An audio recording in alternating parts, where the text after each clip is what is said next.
Bonjour et bienvenue dans une nouvelle vidéo de la chaîne Phaleon Tech.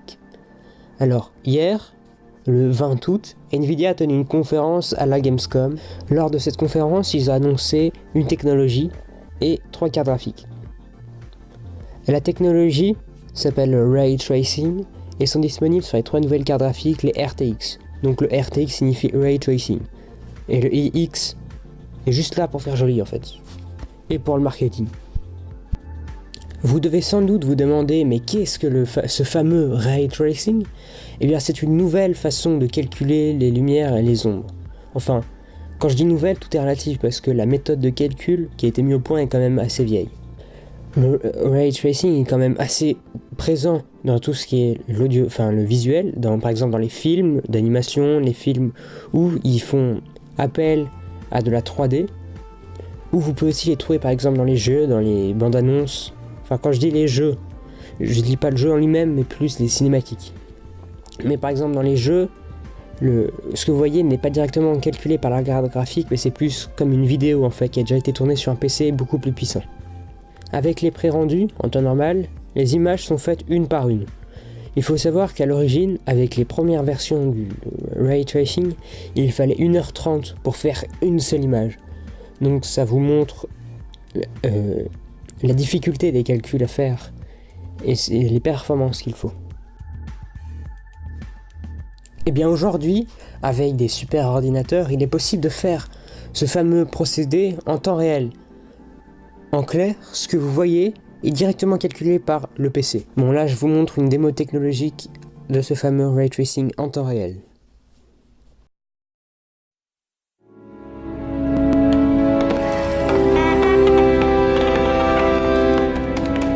What's the story with all the elevators lately? I heard Kylo Ren destroyed the one over in D sector. If you ask me, who's ever in charge of this place should be transferred to Hoth. What? What?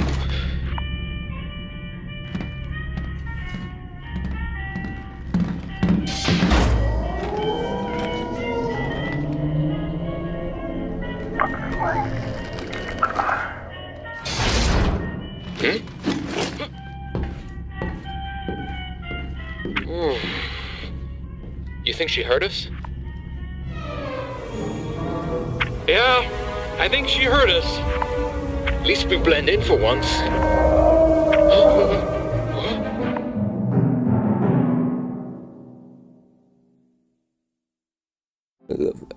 Ce que vous venez de voir a été créé grâce au Ray Tracing, mais ils ont dû le faire sur une station Nvidia DGX. C'est ce qui est affiché à l'écran. Cette machine est munie d'un Intel Xeon et de 4 Tesla V100 à 26 740 $ pièce. Bon, c'est pas le prix brut, j'ai trouvé ça sur le site Dell pour l'installation. Mais ce PC sera vous pour la modique somme de 49 000 $ ou 3 000 mensualités de 20 $. Là où vous pouvez voir que le Ray Tracing est très poussé, c'est regardez par exemple quand ils sont dans l'ascenseur, vous pouvez voir la lumière défiler sur leurs armures. Et c'est ça le Ray Tracing. Il y a aussi avec les ombres où elles deviennent dynamiques les ombres. Lors de cette conférence, le PDG de Nvidia nous a informé que pour utiliser ce Ray Tracing en temps réel, il fallait atteindre le pétaflop de puissance de calcul. Ce qui est énorme, je ne sais pas si vous vous rendez compte. Par exemple, une 1080 Ti ou 1080 Ti atteint, il me semble, les 10,8 teraflops. À côté, c'est ridicule du pétaflop. Enfin, les 10,8 teraflops sont rien par rapport au pétaflop. Et nous a aussi dit que pour atteindre le pétaflop, il faudrait encore attendre 10 ans. Mais on n'aura pas à attendre 10 ans pour avoir cette technologie dans nos cartes graphiques. Grâce à l'architecture Turing de Nvidia, qui a pris 10 ans à être développée, ce qui est énorme. Mais surtout, grâce au Deep Learning. En gros, c'est l'IA qui apprend par elle-même. Le fonctionnement de ces cartes reste très compliqué et je vous redirige vers la rediff du live Nvidia, commenté et traduit en français. Et bien sûr, ils ont annoncé les 3 premières cartes à sortir, les RTX 2080 Ti, les RTX 2080 et les RTX 2070. elles vont succéder aux GTX de série 10. Là, on sera au RTX de série 20. De passer de 10 à 20 et surtout un coup de com et de marketing, parce que comme on aurait soi-disant avancé de 10 ans dans la technologie, de passer de 10 à 20, ça le montre bien en fait, cet écart qui a été creusé.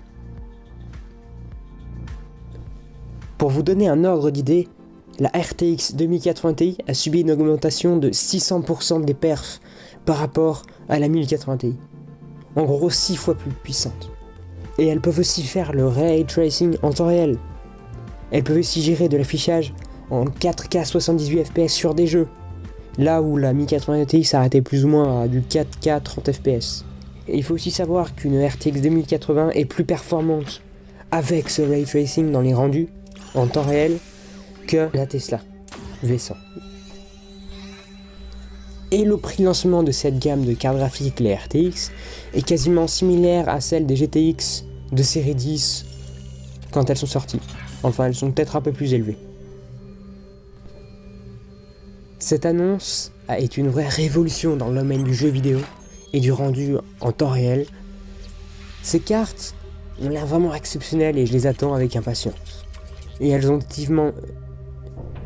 définitivement mis un pied dans la tombe à AMD, enfin la partie carte graphique, parce que la division processeur se porte très bien en ce moment.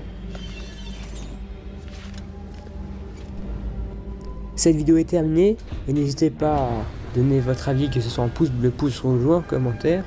Ah, et dites-moi si ce genre de récapitulatif de convention vous plaît, j'essaierai d'en faire plus à l'avenir. Et moi je vous dis à plus.